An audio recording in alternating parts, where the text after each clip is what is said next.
Okay, run and get a blanket and come and sit with me and I'll read a story. This one is called The Gates of the Wind. I love the pictures.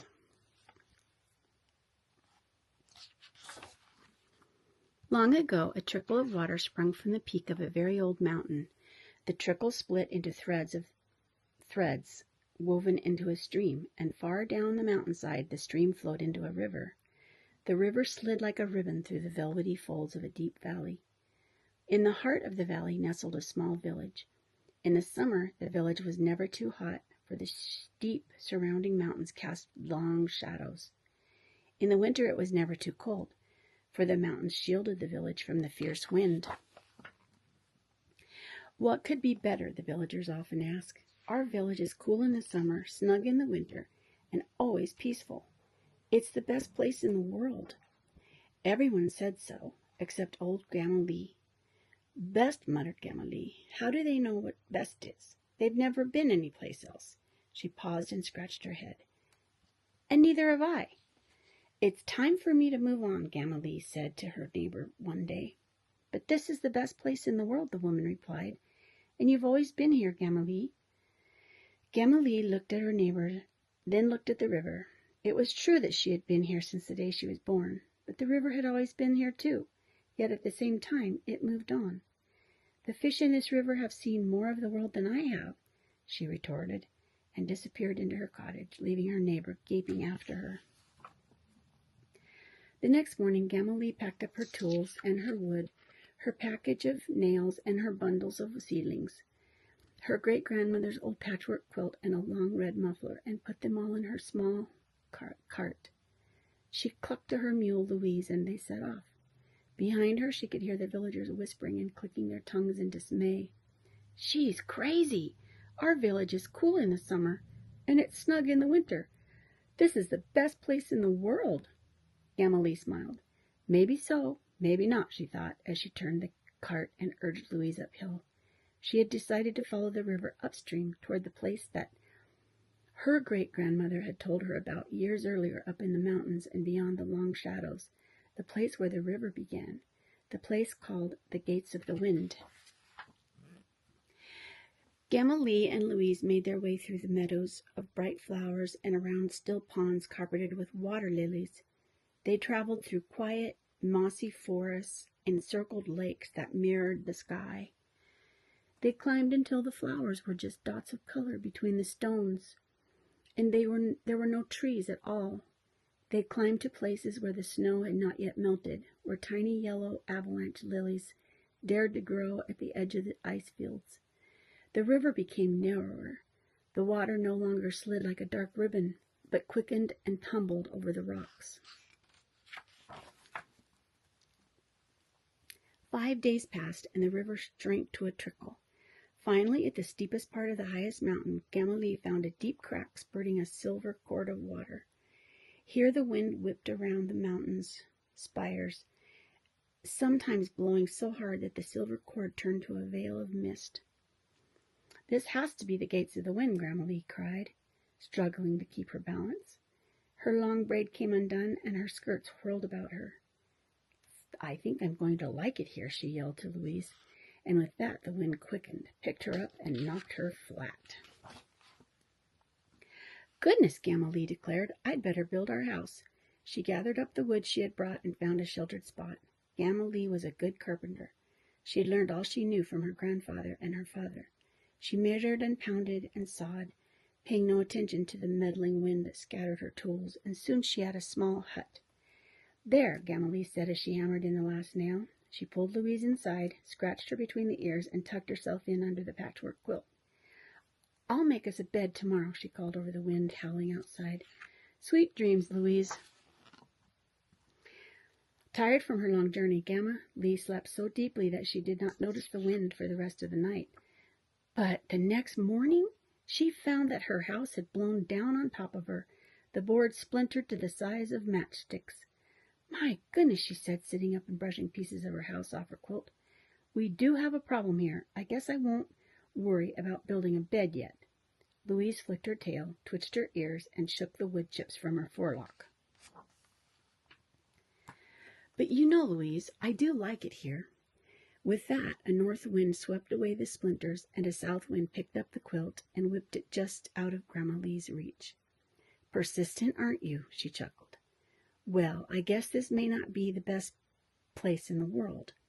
The wind quieted and dropped the quilt over Grandma Lee's shoulders. "But I still like it," she whispered. And with that, a scouring blast whipped around the rock and blew through the mule's brown coat so hard her fur stood up and looked gray. "Why, Louise," Grandma Lee chortled, "I think you look better gray than brown."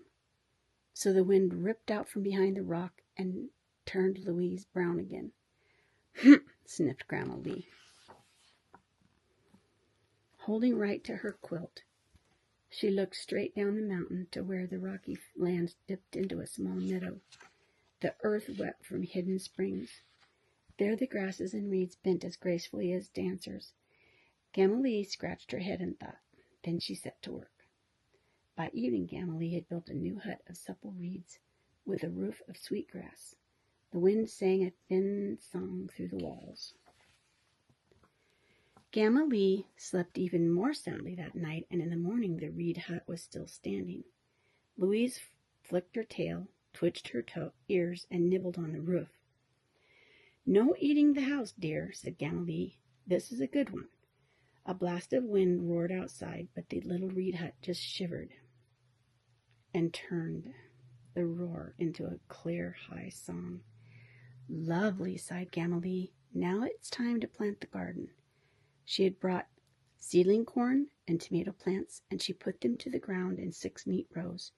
She planted a rose bush from the village next to the door of her reed hut. But before she could brush the soil from her knees, a great gust ripped through the garden and flattened every single corn and tomato plant. Rose petals spun around her like pinwheels. Grandma Lee sat down, scratched her head, and thought. She remembered the flowers waving gently among the grasses in the meadow and the avalanche lilies clinging to the rough mountainside. And then she set to work.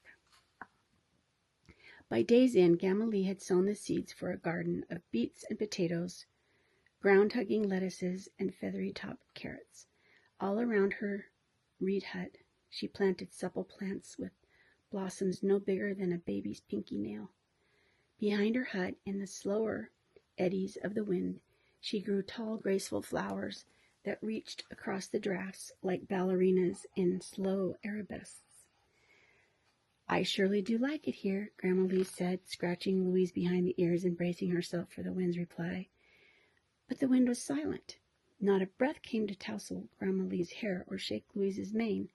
Not a whisper came to disturb their garden or rattle their house.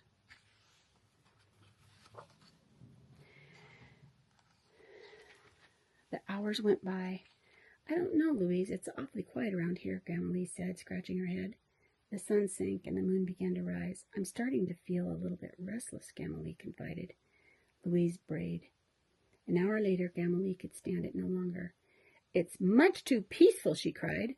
So she and Louise went to sit among the flowers under the full, bright moon, heads cocked to wait for the wind. And at last the wind blew gently across the flower patch and set the blossoms bobbing in the moonlight.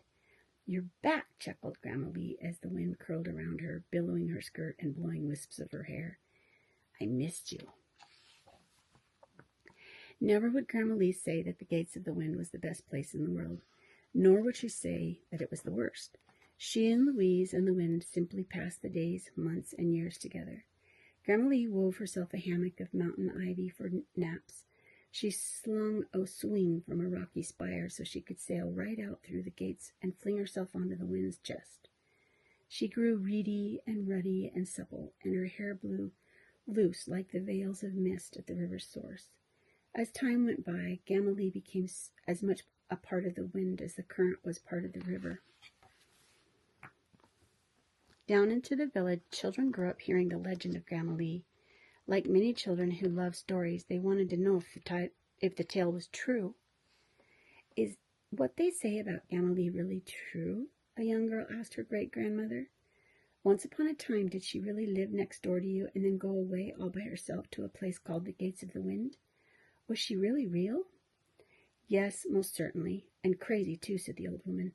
Why would she ever leave the best place in the world to go live on top of a mountain with that fearsome wind?